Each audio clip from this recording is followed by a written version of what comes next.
आज आपके लिए एक इम्पॉर्टेंट और एक प्रैक्टिकल और एक यूजफुल टॉपिक। आज हम बात करेंगे हार्ट अटैक और एंजियोप्लास्टी के बाद वज़न कम होने के क्या क्या कारण हैं।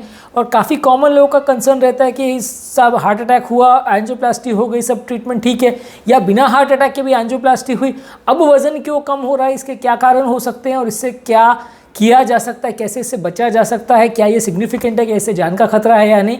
इस बारे में काफ़ी लोग हमसे पूछते हैं, तो आज इस टॉपिक के बारे में डिस्कशन करेंगे। काफ़ी लोग हमें जो क्वेश्चंस पूछते हैं, ये क्वेरी रेज करते हैं, तो आज हम इसको एड्रेस करने का प्रयास करेंगे। आते हैं आज का टॉपिक पर। हार्ट अटैक और एंजियोप्लास्टी के बाद वज़न लॉस होने का या वज़न कम होने का क्या रीज़न है। देखिए, 1-2 किलो का अगर वज़न किसी को लॉस हो रहा है तो उसको इतना स्टैटिस्टिकली सिग्निफिकेंट नहीं मानते। ज़्यादातर डेटा ये कहता है कि अगर कुछ महीनों के अंदर बिना कारण के, इंटेंशनल नहीं, अनइंटेंशनल वेट लॉस की बात कर रहा हूँ, ऑब्वियसली अगर आप डाइटिंग कर रहे हैं, एक्सरसाइज बहुत ज़्यादा कर रहे हैं तो आपका वज़न लॉस होगा। लेकिन अगर बिना कारण के आपका वेट लॉस हो रहा है तो उसको सिग्निफिकेंट माना जाता है। और अगर 10% जितना बॉडी वेट है, यानी किसी का 70 किलो है तो उसका 7 किलो से अगर ज़्यादा बॉडी वेट कम हो रहा है तो उसे सिग्निफिकेंट माना जाता है और उसमें इवैल्यूएशन की ज़रूरत पड़ती है, बीमारी को ढूंढने का ज़रूरत पड़ता है। अब बात करेंगे सबसे कॉमन रीजंस क्या हैं कि वेट लॉस क्यों होता है। सबसे कॉमन रीज़न ये है कि ऑब्वियसली हार्ट अटैक आने के बाद आपका डाइट चेंज हो जाता है। ज़्यादातर लोग जो तेल घी वाला चीज़ें खाते रहते थे, ऑयली फूड खाते रहते थे, जंक फूड खाते रहते थे, चाहे वो माने या नहीं माने, उनकी फैमिली वाले माने या नहीं माने, थोड़ा बहुत सबकॉन्शियसली उनका डाइट चेंज हो जाता है। उनको जो तेल घी वाला खाना पहले मिल रहा होता है, जिसमें कैलोरीज जा रही थी अंदर, वो कम हो जाता है बॉडी, और लोग भी एक तरह से कॉन्शियस हो जाते हैं कि अब उनको तला वाला खाना नहीं देना है। तो अगर ओवर अ पीरियड ऑफ 3-4 महीने में आप इसका इफेक्ट इवैल्यूएट करेंगे तो थोड़ा वजन लॉस तो होगा। नेक्स्ट ये है कि इसी तरह से काफ़ी लोग बॉइल्ड फूड भी खाना चालू कर देते हैं। बॉइल्ड फूड में आपको ऑयल कंटेंट काफ़ी कम जाएगा, डाइट पूरी तरह से चेंज हो जाएगी, डाइट कम भी हो जाती है। कई बार लोग को क्या है कि डाइट इस तरह से चेंज हो जाती है कि लोग को खाना खाने में मन ही नहीं लगता। जो लोग बहुत ज़्यादा जंक फूड और बाहर खाने के आदी थे, वो कैलकुलेशन में नहीं आता, लेकिन वो पहले बहुत ज़्यादा खाना भी खा रहे होते थे कि मल्टीपल बार बाहर इधर उधर खा के जंक फूड, स्नैक फूड कुछ खा लिया तो वज़न उससे भी बढ़ता था। अब उनका बाहर जाना, नाइट को घूमना फिरना, पार्टीज़ करना कंपैरेटिवली कम हो जाता है, इसलिए उनका वज़न कंपैरेटिवली कम होने लगता है। पार्टीज़ भी एक बहुत इंपॉर्टेंट रीज़न है, क्योंकि हार्ट पेशेंट्स यूजुअली एक बार हार्ट अटैक आ जाए, हार्ट फेलियर हो जाए तो पार्टीज़ वगैरह जाने से भी कतराने लगते हैं। सोशल फंक्शंस में अगर जाते भी हैं तो कंपैरेटिवली उनको लगता है यार हम हार्ट पेशेंट है, कम खाना चाहिए, कम ध्यान रखना चाहिए। तो महीने में अगर 2-4 बार भी अगर आप पार्टी वगैरह जा रहे हो तो कंपैरेटिवली आप मान के चलिए कि आपका वो पार्टी में जो खाने से भी आपको महीने भर में 2-4 हज़ार कैलोरी का फ़र्क तो पड़ ही जाता होगा। हर बार महीने में आप 4 बार पार्टी जा रहे तो 1 किलो का तो महीने में उसी से फ़र्क पड़ जाएगा। तो ये भी कंपैरेटिवली हार्ट अटैक के बाद काफ़ी लोगों में कट डाउन हो जाता है। यानी डाइट का कट डाउन होना, सोशल गैदरिंग्स का कट डाउन होना, पार्टीज़ का कट डाउन होना, जंक फूड का कट डाउन होना, टेस्टलेस खाना ज़्यादा खाना। ऑब्वियसली आपको दिन भर अगर बॉयल खाना आपकी फैमिली खिलाएगी तो खाना काफ़ी हद तक टेस्टलेस हो जाएगा, तो आपका खाने की इच्छा ही कम हो जाएगी और over a period of time आपकी बॉडी हैबिचुएट हो जाएगी और कम ही खाने लग जाएगी। तो माने नहीं माने, लेकिन आप उस चीज़ को सबकॉन्शियसली भी आपका खाना आप कंपैरेटिवली कम हो जाएगा। तो सबसे इंपॉर्टेंट रीज़न है कि आपका डाइट ऑल्टर हो जाता है, इसकी वजह से आपका वेट कम होता है। नेक्स्ट इंपॉर्टेंट रीज़न है आप एक्सरसाइज करने लगते हो। ऑब्वियसली हर हार्ट पेशेंट को जब हम हार्ट अटैक के बाद एंजियोप्लास्टी करते हैं या उनका हार्ट अटैक के बाद ट्रीटमेंट चालू करते हैं तो डेली वॉकिंग, रनिंग, जॉगिंग सब एक्सरसाइज करवाते हैं। एक्सरसाइज करेंगे, डेली कुछ कैलोरी लॉस होगा, जितना कैलोरी आप खा रहे हैं उसके कंपैरिजन में कैलोरी ज़्यादा खर्च होगा तो डेफिनेटली आपका वजन कम होगा। ये कोई ढकी छुपी बात तो नहीं है, ये कोई रॉकेट साइंस तो नहीं है, सब जानते हैं कि एक्सरसाइज करने से वजन कम होता है। लेकिन over a period of time जो आदमी वेट लॉस नहीं करना चाहता वो कैलकुलेट करेगा कि 6 महीने मेरा 10 किलो वजन कम हो गया, तो ये एक बड़ा रीज़न बन जाता है कि पहले जो आप एक्सरसाइज नहीं कर रहे थे वो आप अब करने लगे हो, ये एक बड़ा रीज़न है। तीसरा रीज़न है हार्ट फेलियर।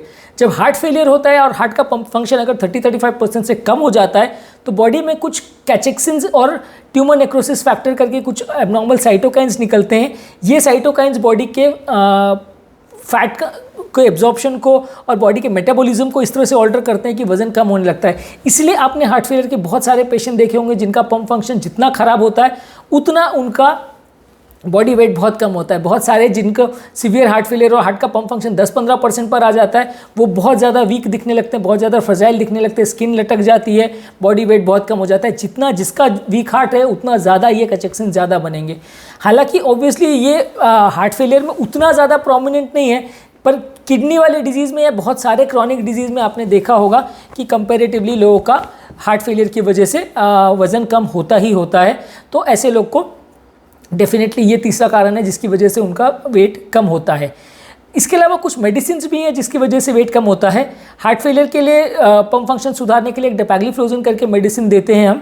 डेपैग्लिफ्लोजिन का फंक्शन क्या होता है कि वो एक्सेसिव जो बॉडी में शुगर होता है उसको यूरिनरी ट्रैक्ट में निकाल देता है, यानी पेशाब से निकाल देता है। अब बॉडी का एक्सेस शुगर अगर जो पहले अब्जॉर्ब हो रहा था और बॉडी में कार्बोहाइड्रेट से फैट बन रहा था, वजन बढ़ रहा था, तो ये अब यूरिन में से निकलना चालू हो जाता है, जिसकी वजह से 4-5 किलो वजन लॉस वैसे भी हो जाता है। वजन लॉस होने के लिए डेपैग्लिफ्लोजिन एक इंपॉर्टेंट रीज़न है कि ज़्यादातर हार्ट फेलियर के पेशेंट को आजकल ये दवा दी जाती है। नेक्स्ट इंपॉर्टेंट रीज़न ये भी है कि डायबिटीज़ का कंट्रोल भी उनका इंप्रूव होता है। डायबिटीज़ जो लोग पहले अच्छे से प्रॉपर नहीं खा रहे थे, इंसुलिन वगैरह प्रॉपर नहीं यूज़ कर रहे थे, मेटफॉर्मिन वगैरह ज़्यादा नहीं ले रहे थे, तो वो लोगों का भी कंपेरेटिवली मेडिसिन अगर प्रॉपर लेना चालू करते हैं तो थोड़ा वजन उससे भी लॉस होता है। मेटफॉर्मिन से भी 2-4 किलो वजन कम हो सकता है। तो ओवरऑल आपका शुगर कंट्रोल के लिए जो मेडिसिन यूज़ हो रहे हैं और हार्ट फेलियर के लिए जो मेडिसिन यूज़ हो रही हैं, ये मेडिसिन आपका वेट लॉस कर सकती है। नेक्स्ट इंपॉर्टेंट कारण है कि हार्ट अटैक के बाद काफ़ी लोग को डिप्रेशन हो जाता है, मन उदास रहने लगता है कि क्यों मुझे हार्ट अटैक आया, इस एज में हार्ट अटैक आया। कुछ लोग तो मुझे मैसेज करते हैं कि मैं तो सुसाइड करने की सोच रहा हूँ, मैं तो मर जाना चाहता हूँ। तो ऑब्वियसली अगर डिप्रेशन आपको हो रहा है तो आपका डाइट तो अफेक्ट होगा ही, आपकी बॉडी खाना नहीं खाना चाहेगी। ऑब्वियसली डिप्रेशन देखिए 2 तरीके से बिहेव करता है, कुछ लोग ज़्यादा भी खाने लगते हैं, कुछ लोग कम भी खाने लगते हैं। वो डिप्रेशन में केस टू केस वेरी करता है कि कौन आदमी कैसा बिहेव करेगा। ये कोई ज़रूरी नहीं है कि हर आदमी ज़्यादा ही खाएगा या हर आदमी कम ही खाएगा, केस टू केस वेरी करता है। पर कुछ लोग डिप्रेशन में कम खाते हैं तो ये एक बड़ा रीज़न होता है वेट लॉस होने का। एंग्जाइटी भी एक रीज़न है। हार्ट अटैक के बाद काफ़ी लोग बहुत एंग्शियस हो जाते हैं, दिन भर घबराते रहते हैं, रात को डर डर के उठ जाते हैं, दिन भर एंग्शियस रहते हैं, एंटी एंग्जाइटी की मेडिसिन लेते हैं, नींद प्रॉपर्ली नहीं लेते तो उससे भी वेट लॉस हो सकता है। बॉडी का मेटाबॉलिज्म कंपैरेटिवली अफेक्ट हो जाता है जिसकी वजह से वेट लॉस होता है। तो एंग्जाइटी और डिप्रेशन भी एक बड़ा रीज़न है। सोशल रिस्ट्रिक्शन के लिए हमने ऑलरेडी बात की कि लोग सोशल फंक्शंस में जाना कंपैरेटिवली कम कर देते हैं, लोगों से मिलना जुलना कंपैरेटिवली कम कर देते हैं, पार्टीज़ में जाना बंद कर देते हैं। पार्टीज़ में जाते भी हैं तो ढूंढ ढूंढ के वैसी चीज़ें को खाते हैं जिससे कंपैरेटिवली वजन ना बढ़े या उनको हार्ट अटैक का चांस ना बढ़े। तो ऑब्वियसली जो चीज़ें कोलेस्ट्रॉल बढ़ाती हैं वही चीज़ें वजन भी बढ़ाती हैं। तो आप अगर कोलेस्ट्रॉल वाली चीज़ों को कम करेंगे तो कंपैरेटिवली वजन कम होगा। मैं ऐसा नहीं कह रहा हूँ कि कोलेस्ट्रॉल कम करने वाली स्टैटिन मेडिसिन जो हम देते हैं उससे वेट लॉस होता है। ये दवा वेट लॉस उतना ज़्यादा नहीं करती है, थोड़ा बहुत कर भी दिया तो कर दिया, लेकिन अदरवाइज ये उतना वेट लॉस नहीं करती है, खाली ब्लड कोलेस्ट्रॉल लेवल्स को ही कम करती है। लेकिन कंपैरेटिवली ये वेट लॉस कम करने वाले जो खाने पे लोग फोकस करते हैं तो उसकी वजह से वेट लॉस होता है। कई लोगों में थोड़ा कम होता है, कई लोगों में थोड़ा ज़्यादा हो जाता है। वेट लॉस के लिए ये ज़्यादातर रीज़न देखे जाते हैं जिसमें कि डाइट है, मेडिसिन है, सोशल प्रॉब्लम्स है, हार्ट फेलियर है और एंग्जाइटी डिप्रेशन है। ये ज़्यादातर कारण है जिसकी वजह से वेट लॉस होता है। यूजुअली इसके लिए इतना टेंशन लेने की ज़रूरत नहीं है, इससे इतना कुछ ज़्यादा फर्क नहीं पड़ता। और अगर आप नॉर्मल डाइट लेना चालू कर देते, प्रोटीन वाली चीज़ ज़्यादा लेना चालू कर देते, एक्सरसाइज करिए, एक्सरसाइज बंद मत करिए, लेकिन एक्सरसाइज करने के बाद खाने उसको बंद मत करिए। जो खाना खा रहे हैं उसको थोड़ा बढ़ा दीजिए, खाने में ज़्यादा कार्बोहाइड्रेट के बदले ज़्यादा प्रोटीन वाली चीज़ों पर फोकस कीजिए, दूध वगैरह ज़्यादा लीजिए, प्रोटीन पाउडर्स ले सकते हैं, तो इससे कंपैरेटिवली आपका वजन हेल्दी वे में बढ़ेगा। मैं ऐसा नहीं कह रहा हूँ कि आपका अगर वेट लॉस हो गया तो आप तेल पीना चालू कर दो। ऑब्वियसली आप तेल घी खाना चालू कर दोगे तो वजन तो बढ़ जाएगा, लेकिन अनहेल्दी वे होगा वजन बढ़ाने के लिए। मैंने ऑलरेडी एक वीडियो किया जिसमें healthy way of increasing foods, जो फूड से हेल्दी वे से आप बॉडी वेट को बढ़ा सकते हैं, उस बारे में एक टॉपिक किया, मेरे चैनल पर देख सकते हैं। पर आज बेसिकली कॉन्सेप्ट यही समझने की ज़रूरत है कि ज़्यादा प्रोटीन वाली चीज़ें खाएं, कंट्रोल्ड वे में कार्बोहाइड्रेट्स खाएं, कॉम्प्लेक्स कार्बोहाइड्रेट्स ज़्यादा खाएं, जो कार्बोहाइड्रेट से शुगर या ग्लाइसेमिक इंडेक्स ज़्यादा बढ़ता है वो सब चीज़ों को कंपैरेटिवली कंट्रोल रखें, तो आपका हेल्दी वे में वजन बढ़ सकता है। इसके लिए इतना टेंशन लेने की ज़रूरत नहीं और इसमें मोस्टली कोई प्रॉब्लम नहीं आएगी। तो over a period of time भी कंपैरेटिवली कंट्रोल हो जाता है, क्योंकि over a period of time लोगों की डाइट भी नॉर्मल हो ही जाती है। क्योंकि शुरुआत के 6-8 महीना में ये ज़्यादा प्रॉब्लम आती है, लोग क्योंकि डाइट उस टाइम ही ज़्यादा रिस्ट्रिक्टेड करते हैं। फिर जैसे जैसे लाइफ चेंज होने लगती है लोग अपनी नॉर्मल डाइट पर आ जाते हैं। थोड़ा पीरियड के बाद वो डाइट को नॉर्मल जैसा वो पहले लेते थे थोड़ा बहुत 19-20 करके वैसे ही चालू हो जाता है। तो over a period of time ये वेट लॉस का प्रॉब्लम एंजियोप्लास्टी के बाद या हार्ट अटैक के बाद पहले 6-8 महीने में ही ज़्यादा देखने को मिलता है, उसके बाद कम मिलता है क्योंकि लोगों का डाइट का रिस्ट्रिक्शन ही कंपैरेटिवली कम हो जाता है। हम लोगों को ऐसा रिकमेंड करते हैं कि अगर आपका वेट लॉस नॉर्मल से बहुत ज़्यादा हो रहा है, जितना आप नहीं चाह रहे हैं उतना वेट लॉस हो रहा है, या आपका बेसलाइन बॉडी वेट अगर नॉर्मल है तो उतना आप रिस्ट्रिक्टेड डाइट मत रखिए। आप तेल घी पर रिस्ट्रिक्शन ज़्यादा रखिए, शुगर वाली चीज़ों पर रिस्ट्रिक्शन ज़्यादा रखिए, प्रोटीन वाली चीज़ें खा के उसको कंपनसेट कीजिए। यानी जितना तेल घी आप कम खा रहे हैं उतना प्रोटीन ज़्यादा खाइए, जितना कैलोरी में कट डाउन आप तेल घी को कट करके कर रहे हैं उतना प्रोटीन को बढ़ा दीजिए। तो आपका ओवरऑल कैलोरी कंजम्पशन ड्रॉप नहीं होगा, बॉडी वेट ड्रॉप नहीं होगा, आपको टेंशन नहीं होगी। और over a period of time अगर आपको एंग्जाइटी डिप्रेशन है तो आप उसका मेडिसिन लेके भी उसको कंट्रोल कर सकते हैं। डायबिटीज़ वगैरह में अगर बहुत ज़्यादा वेट लॉस हो रहा है आपको डेपाग्लिफ्लोजिन से तो उसे चेंज कर सकते हैं। पर ये मेडिसिन वैसे हार्ट के लिए काफ़ी अच्छी है, इसलिए ज़्यादातर लोगों में हम प्रेफर करते हैं इसको देना। इसे कंटिन्यू रखें तो अच्छा है। पहले 6-8 महीने में ही ये प्रॉब्लम ज़्यादा देखने को मिलती है, उसके बाद ज़्यादातर ये अपने आप ठीक हो जाती है। तो आज के टॉपिक में हमने डिस्कस करने की कोशिश की कि वेट लॉस के क्या कारण होते हैं एंजियोप्लास्टी के बाद। काफ़ी लोग ये कंसर्न शो करते हैं कि एंजियोप्लास्टी हुआ या हार्ट अटैक आया, अभी सडनली वेट लॉस क्यों हो रहा है और इसके क्या कारण हो सकते हैं। आपके पेशेंट में क्या कारण हो सकते हैं वो आपको असेस करना पड़ेगा, क्योंकि ये सारे कारण हर व्यक्ति में एप्लीकेबल हो ऐसा ज़रूरी नहीं है। आपके पेशेंट में कोई गिवन कारण हो सकता है, किसी में एंग्जाइटी का कारण ज़्यादा होगा, किसी में डिप्रेशन का कारण ज़्यादा होगा, किसी में दवा का कारण होगा, किसी में डाइट का कारण होगा। अलग अलग लोगों में अलग अलग कारण होंगे और उसमें कई लोगों में 2-4 कारण भी हो सकते हैं।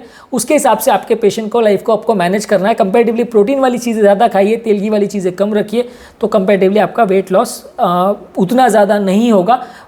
ओवरऑल कैलोरी कंजम्पशन को बहुत कम नहीं करेंगे तो उतना दिक्कत नहीं आएगी। हम चाहते हैं कि इस तरह कंटेंट आपके लिए इजीली अवेलेबल रहे ताकि आप उसको समझ सके, समझा सके और अपनी लाइफ को बेटर बना सके, अपने पेशेंट की लाइफ को बेटर बना सके। यदि आपको हमारे चैनल का कंटेंट अच्छा लगता है तो वीडियोस को लाइक करिए, शेयर करिए अपने फ्रेंड्स और रिलेटिव्स के साथ, चैनल को सब्सक्राइब करें और हमारा मनोबल बढ़ाएं।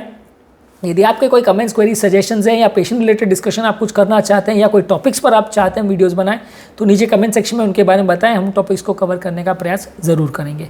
अंत में मैं डॉक्टर नवीन अग्रवाल तहे दिल से आपका शुक्रिया अदा करूँगा कि आपने मेरे टॉपिक को एंड तक देखा। डेफिनेटली आपको इससे कुछ सीखने को मिला होगा। जो लोग हमारे चैनल पर नए हैं उन्हें रिक्वेस्ट करूँगी चैनल को सब्सक्राइब करके हमारा मनोबल बढ़ाएं, और जो लोग इस कंटेंट को इंग्लिश भाषा में देखना चाहते हैं वो doctor Naveen Agarwal cardio care English channel को सब्सक्राइब करके इस कंटेंट को इंग्लिश में देख सकते हैं। Thank you.